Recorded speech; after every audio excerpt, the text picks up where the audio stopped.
कभी जहर दिया जाता है, अस्त्र गम कभी जहर दिया जाता है और तब जाके जमाने में दिया जाता है। कभी अस्त्र कभी गम कभी जहर दिया जाता है, जब कभी जाके जमाने में दिया जाता है। ये मिला मुझको मोहब्बत का सिला, ये मिला मुझको मोहब्बत का सिला, बेवफा कह के मेरा नाम दिया था।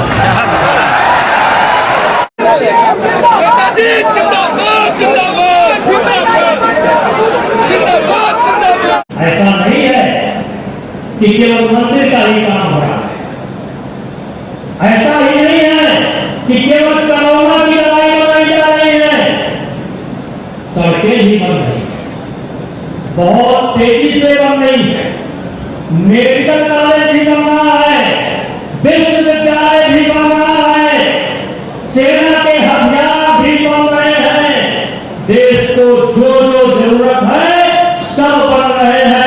लेकिन याद रखना मेरे भाइयों, ये आपके वोट के बदौलत बन रहे हैं, आपके बदौलत बन रहे हैं।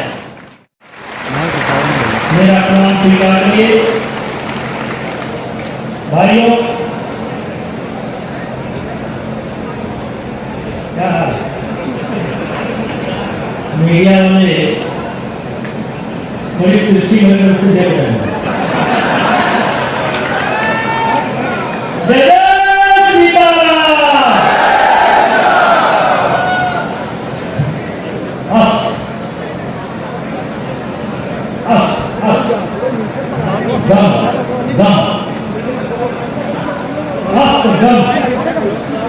कभी जहर दिया जाता है, अस्त्र गम कभी जहर दिया जाता है और तब जाके जमाने में दिया जाता है। कभी अस्त्र कभी गम कभी जहर दिया जाता है, जब कभी जाके जमाने में दिया जाता है। ये मिला मुझको मोहब्बत का सिला, ये मिला मुझको मोहब्बत का सिला, बेवफा कह के मेरा नाम दिया था।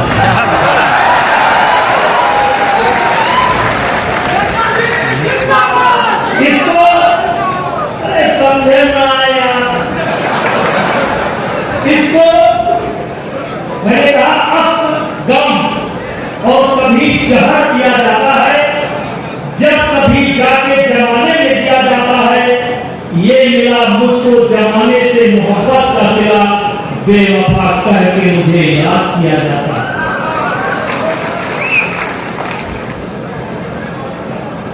इसको रुसवाई कहें या शोहरत अपनी, इसको रुसवाई कहें कि शोहरत अपनी, दबे वोटों से मेरा नाम लिया जाता है। भाइयों, आज हम भारतीय जनता पार्टी के पुराने कार्यकर्ता से लेकर के नए कार्यकर्ता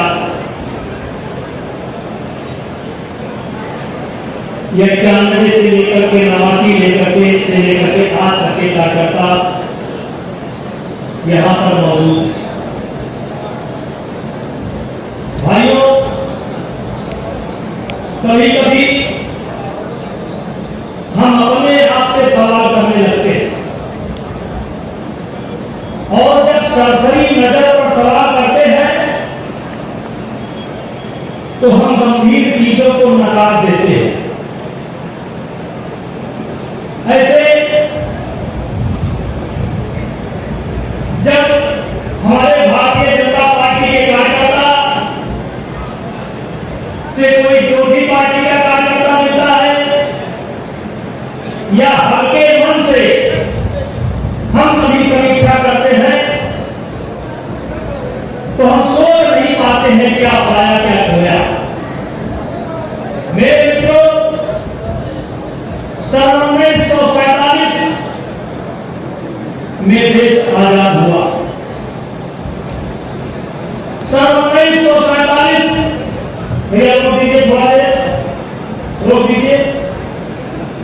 सन 1947 में देश आजाद हुआ और आजादी की प्रक्रिया चल ही रही थी कि उसी समय देश का बंटवारा हुआ और बंटवारे का भाव अभी पूरा नहीं हुआ था। पाकिस्तान ने सेना के भेष में कबायली हमला कर दिया और मेरे भाइयों 78,000 वर्ग किलोमीटर जमीन, कितना 78,000 वर्ग किलोमीटर जमीन आज भी पाकिस्तान के कब्जे में हमारे देश की है। ये काम किसके समय में हुआ मित्रों? ये काम भी कांग्रेस के ही समय में हुआ और उस समय के प्रधानमंत्री थे पंडित जवाहरलाल नेहरू। पहला उसके बाद सन 1962 चीन हमारे देश के ऊपर आक्रमण करता है और चीन के कब्जे में आज भी 33,000 वर्ग किलोमीटर जमीन है। ये काम किसके समय में हुआ? कांग्रेस। सन 1971 में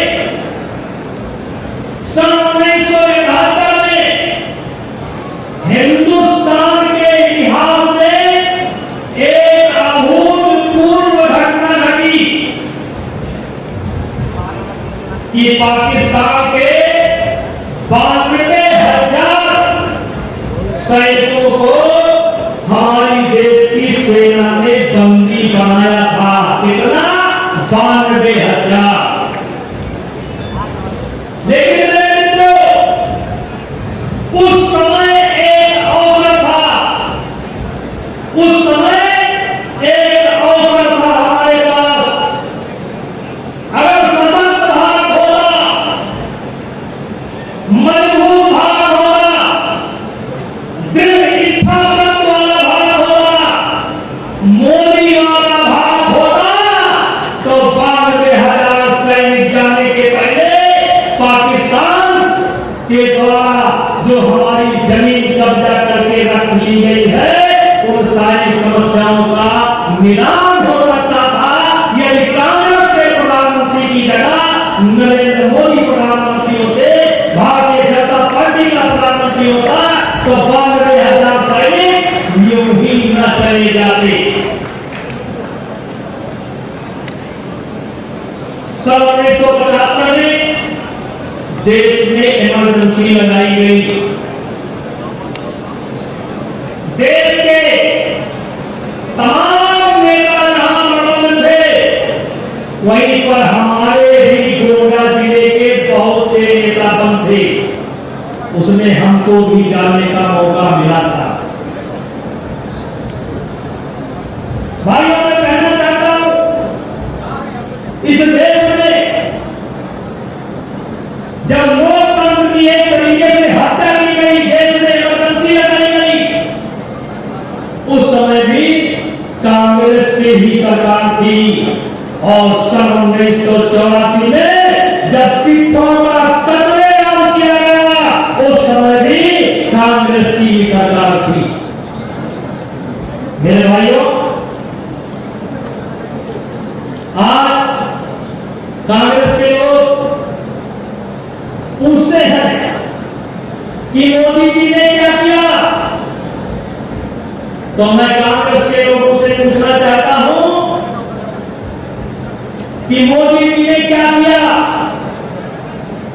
वो तो हम बताएंगे, लेकिन आप बताओ राम जन्मभूमि का जब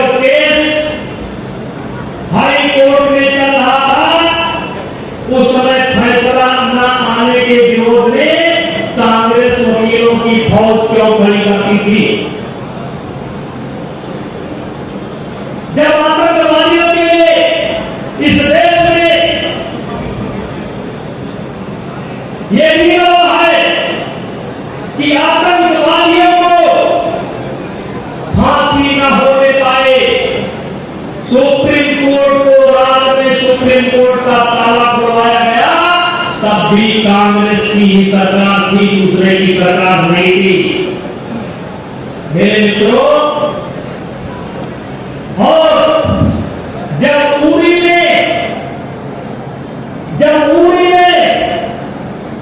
पुलवामा में हमारे सैनिकों की हत्या होती है और प्रधानमंत्री जी के नेतृत्व में हमारे सैनिक सर्जिकल स्ट्राइक करते हैं और एयर स्ट्राइक करते हैं, तब इस देश के कांग्रेसी हमारे सेना से सबूत मांगते हैं।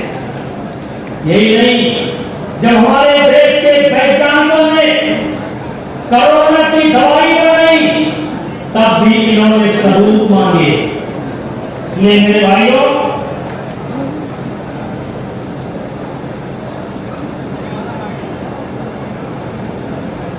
मैं ज्यादा समय आपका नहीं दूंगा। अगर आपके मन में भी सवाल हो कि हम भारतीय जनता पार्टी के सिपाही हैं, हमने 91 मदद की, 96 मदद की, 98 मदद की, 99 मदद की, 4 मदद की, 9 मदद की और आज तक मदद करते चले आए, तो क्या मिला? मेरे भाइयों, मैं आपको बताना चाहता हूं कि देश में ऐसी स्थिति आ गई थी 2014 के पहले, एक ऐसी स्थिति आ गई थी कि दुनिया के जितने भी विद्वान हैं, जो राजनीति के पंडित हैं, उन्होंने कहना शुरू कर दिया था कि इस देश के अंदर अब किसी भी पार्टी की सरकार बहुमत की नहीं बनेगी। क्यों कहना शुरू कर दिया था?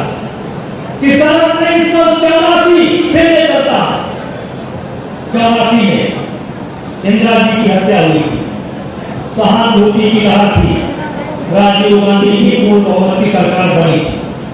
लेकिन 84 के बाद भारतीय जनता पार्टी के कार्यकर्ताओं, 84 के बाद 89 में चुनाव हुआ, किसी की पूर्ण बहुमत की सरकार नहीं बनी।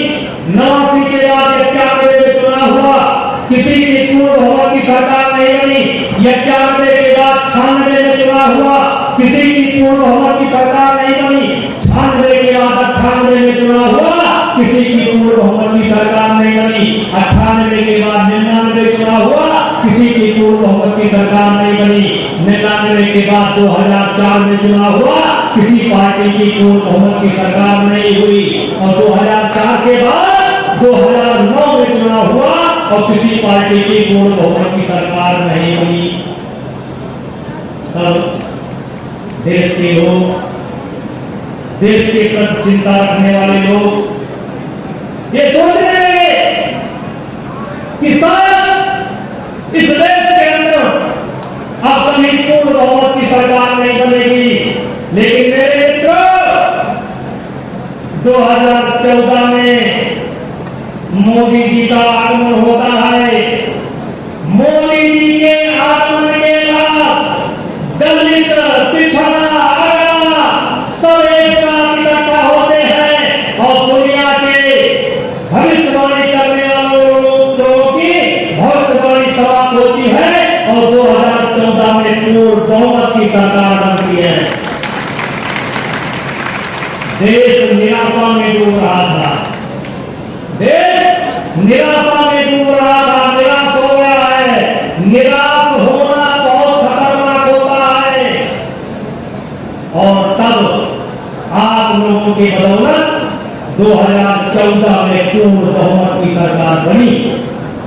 2014 के बाद 2019 में पूर्ण बहुमत की सरकार बनी और 2024 में भी पूर्ण बहुमत की सरकार बनेगी। दुनिया की कोई ताकत रोक नहीं सकती है, क्योंकि कुछ काम ही ऐसे हुए हैं। या तो पंडित श्यामा प्रसाद मुखर्जी का बलिदान याद करो, या तो ना लगता था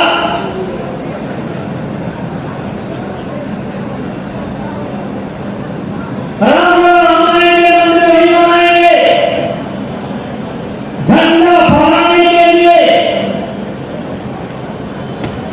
जोशी जी के नेतृत्व में यात्रा करनी पड़ी थी। लेकिन मेरे मित्रों, आपने देखा होगा, पहले हम कहते थे जहां हुए बलिदान मुखर्जी वो कश्मीर हमारा है। मेरे बच्चे भाइयों, क्योंकि मैं शौचालय पर नहीं जा रहा, सबको मालूम, आवास के बारे में सबको मालूम, कितने बैंक खाते खोले गए सबको मालूम है। बैंक खाते खोलने से कैसे भ्रष्टाचार मिटा है, समाप्त हुआ, सबको मालूम है। लेकिन ना लगता था जहां हुए बलिदान मुखर्जी वो कश्मीर हमारा है। और मेरे मित्रों, आप देखिए कि जो सरकार आपने बनाई थी, मैं हमेशा क्रेडिट देता हूं जनता को, सरकार की क्रेडिट मैं हमेशा जनता को देता हूं, कार्यकर्ता को देता हूं। आपकी बदौलत पहले नारा लगता था जहां हुए बलिदान मुखर्जी वो कश्मीर हमारा है। आज डोनाल्ड की धरती पर खड़े होकर के बता रहे हैं, पहले नारा लगाते थे, अब देख लो अमित शाह जी ने ऐसा चमत्कार कर दिया कि अब कह रहे हैं साथ कि जहां हुए बलिदान मुखर्जी वो कश्मीर हमारा। फर्क है कि नहीं है? राम राम बनाएंगे, मंदिर नहीं बनाएंगे, बन रहा है कि नहीं बना? बन रहा है कि नहीं बना? बन रहा है ना? तो इसको, इसका क्रेडिट किसको जाएगा? मोदी जी को जाएगा, लेकिन उसके पहले कार्यकर्ता को जाएगा, उसके पहले इस देश की जनता को जाएगा। इस देश की जनता ने सत्ता बनाया मोदी जी को, इस देश के कार्यकर्ता ने बनाया है सत्ता मोदी जी। इसलिए भाइयों, हम ज्यादा न कुछ कहते हुए आपसे कहना चाहते हैं, किसी ने कहा है जब परिवार के हित का सवाल हो तो मुखिया को कुर्बानी देनी पड़ती है। जब परिवार, पूरे परिवार के हित का सवाल हो तो घर के मुखिया को कुर्बानी देनी पड़ती है। जब जिले का सवाल हो तो नेताओं को कुर्बानी देनी पड़ती है, और जब देश का सवाल हो तो सबको कुर्बानी देनी पड़ती है। सारे जहां में अच्छा है हिंदुस्तान, और ऐसा नहीं है, ऐसा नहीं है कि केवल मंदिर का ही काम हो रहा है, ऐसा ही नहीं है कि केवल कोरोना की दवाई बनाई जा रही है, सड़कें ही बन रही है, बहुत तेजी से बन रही है, मेडिकल कॉलेज भी बन रहा है, विश्वविद्यालय भी बन रहा है, सेना के हथियार भी बन रहे हैं। देश को जो जो जरूरत है सब बन रहे हैं। लेकिन याद रखना मेरे भाइयों, ये आपके वोट के बदौलत बन रहे हैं, आपके बदौलत बन रहे हैं। इसलिए आज मैंने कहा था कि 1 बजे मैं समाप्त कर दूंगा। मैं पुनः अपने मंचासीन सभी नेताओं का, सभी माताओं बहनों का, बहुत बड़ी संख्या में माताएं बहनें भी आई हैं, बहुत बड़ी संख्या में अल्पसंख्यक समाज के लोग भी आए, बहुत बड़ी संख्या में, और सभी मीडिया के बंधुओं को, सबको मैं प्रणाम करता हूं। और वही है वही जो राम रचिला था, वही है वही जो राम रचिला था, और को करी तरफ बढ़ाओ साका, बोलो भारत